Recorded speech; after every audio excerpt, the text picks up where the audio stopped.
চাঁপাইনবাবগঞ্জের সীমান্তে আবার উত্তেজনা, হামলায় ৩ বাংলাদেশি আহত। চাঁপাইনবাবগঞ্জের শিবগঞ্জ উপজেলার চৌকা সীমান্তে আবারও উত্তেজনা দেখা দিয়েছে। আজ দুপুরে উপজেলার বিনোদপুর ইউনিয়নের চৌকা ও কিশোরগঞ্জ বিজিবি সীমান্ত ফাঁড়ির মাঝামাঝি এলাকায় এই উত্তেজনা দেখা দেয়। দুপুর থেকে বাংলাদেশ ও ভারতীয় সীমান্তে দুই দেশের নাগরিকেরা জড়ো হয়ে বিক্ষোভ করেছেন। এ সময় ভারতীয় নাগরিকদের হামলায় ৩ বাংলাদেশি আহত হয়েছেন বলে অভিযোগ পাওয়া গেছে।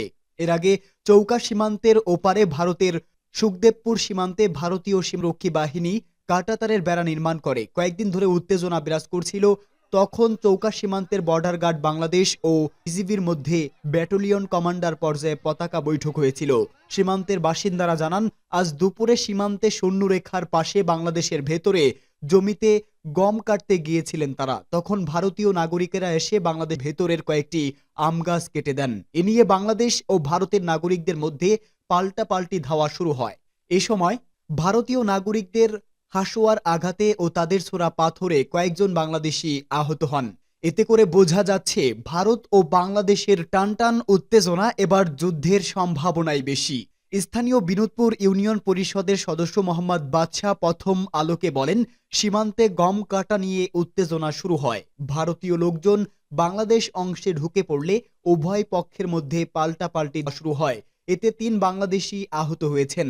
ভারতীয়দের হাসোয়ার আঘাতে আহত হয়েছেন বিনোদপুর ইউনিয়নের কালীগঞ্জ নামটোলা এলাকার যুবক মেজবাউল হক। তিনি বলেন, তিনি সহ মোট ৩ জন আহত হয়েছে। অন্য দুজনে বিশনপুর গ্রামের একজন ও অপর একজন আহত হয়েছেন।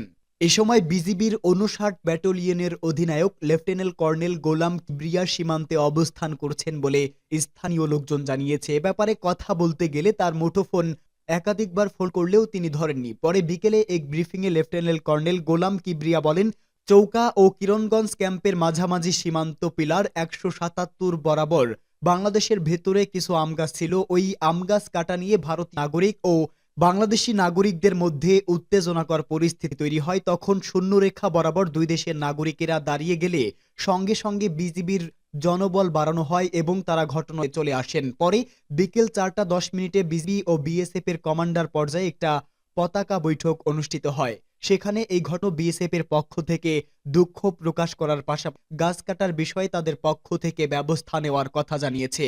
বিজিবি কমান্ডার বলেন, এই ঘটনার সম্পূর্ণ বিচার না হওয়া পর্যন্ত তারা মাঠে আছেন।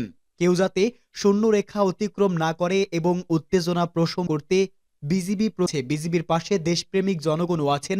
আহতদের ব্যাপারে জানতে চাইলে লেফটেন্যান্ট কর্নেল গোলাম কিবরিয়া বলেন, তাদের কাছে আহতদের উল্লেখযোগ্য তেমন কোনো পরিসংখ্যান নেই। বিএসএফ এর পক্ষ থেকে হতাহতের বিষয়েও কি জানানো হয়নি। তারা উচ্ছৃঙ্খল লোকজন নিয়ন্ত্রণ করার জন্য সাউন্ড গ্রেনেড নিক্ষেপ করেছে, যেটা আন্তর্জাতিক আইনে লঙ্ঘন। এ ব্যাপারে বিজিবি মহাপরিচালককে তারা বিস্তারিত বর্ণনা করেছেন। আশা করছেন বিডি ও বিএসএফ দপ্তরের উচ্চ পর্যায়ে এ ব্যাপারে কথা হবে। এবার হিন্দুত্ববাদ কঠোরপন্থী নরেন্দ্র মোদীকে কড়া হুঁশিয়ারি দিয়েছে বিজিবি। বলেছে, সীমান্তে কোনো ধরনের উনা তৈরি হলে কাউকেই ছাড় দেবে না বিজিবির সদস্যরা। এদিকে সীমান্ত নিয়ে আমাদের দেশে একটা লাশ পড়লে ওপারের ২টি লাশ ফেলতে হবে বলে মন্তব্য করেছেন গণ অধিকারের পরিষদের সভাপতি নুরুল হক নূর। ২৪-এর গণ অভ্যুত্থানে শহীদ ও আহতদের স্মরণে এবং বৈষম্যহীন বাংলাদেশ গড়ার প্রত্যয়ে রংপুরের গাঙ্গাচড়া উপজেলার মাল্টিপারপাস অডিটোরিয়াম হলরুমে মত বিনিময় সভায় সাংবাদিকদের প্রশ্নে মন্তব্য করেন নুরুল হক নূর। বলেন, চাঁপাইনবাবগঞ্জ সীমান্তে ভারতীয় বিএসএফ এর সঙ্গে গোলাগুলি হয়েছে। সীমান্তে তারকাটা দিয়ে বেড়া দেওয়ার অপচেষ্টা করেছে। আমাদের কিছু ভূমি দখলের পায়তারা করেছে। শেখ হাসিনা সরকার অনেক ক্ষেত্রে তাদের সুযোগ করে দিয়েছিল।